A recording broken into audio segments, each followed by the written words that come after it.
गंगा एक साधी, सावळी आणि निरागस मुलगी होती. तिची सावत्र आई कमलाबाई तिला कायम तुच्छ मानायची.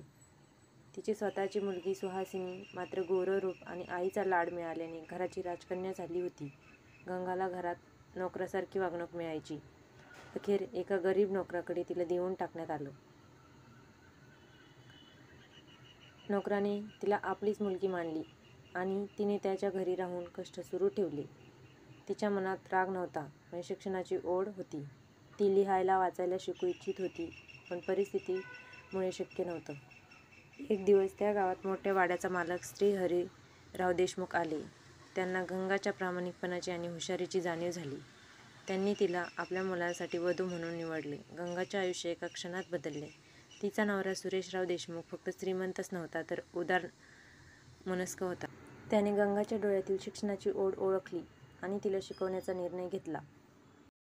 गंगाने सुरेशराव यांच्या मदतीने शिक्षण घेतले. ती इंग्रजी शिकली, पुस्तक वाचली आणि खूप काही आत्मसात केलं. शिक्षण घेऊन ती केवळ स्वतः घडली नाही, तर तिला समाजासाठी काहीतरी करायचं होतं. तिने आपल्या गावात गरीब आणि अनाथ मुलींसाठी मोफत शिक्षण देण्याचा निर्णय घेतला. सुरुवातीला लोकांनी तिची टिंगल केली, पण हळूहळू तिच्या प्रयत्नांना यश मिळू लागले. गंगाच्या मेहनतीने तिच्या शाळेचा विस्तार झाला आणि तिथून अनेक मुली सुशिक्षित होऊ लागल्या.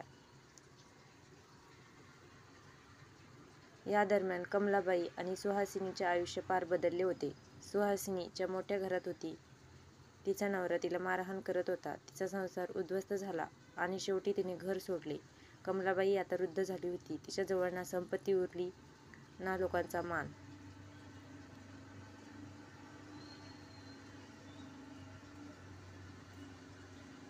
एके दिवशी उपाशी रडत कमलाबाई गंगाच्या उंबरठ्यावर आली. तिने गंगाच्या पायाला मिठी मारली आणि रडत माफी मागितली. गंगाने तिला माफ केले, पण नियतीने तिच्यावर दिलेलं कर्मफळ ती बदलू शकत नव्हती. कमलाबाईने एकेकाळी ज्या मुलीला जगण्याची लायकीची समजली नव्हती, तीच आज संपूर्ण गावाची शिक्षिका आणि मार्गदर्शक झाली होती. गंगाच्या प्रयत्नामुळे संपूर्ण गाव सुशिक्षित होऊ लागले. गरीब मुली उच्च शिक्षण घेऊ लागल्या. त्यांच्या आयुष्याला दिशा मिळाली. गंगाचा आदर्श सर्व गावकऱ्यांनी मानला आणि तिच्या नावाने मोठी शाळा सुरू झाली, गंगा शिक्षण मंदिर. जेव्हा तुम्ही चांगले कर्म करता, तेव्हा नियती तुमच्या बाजूने असते.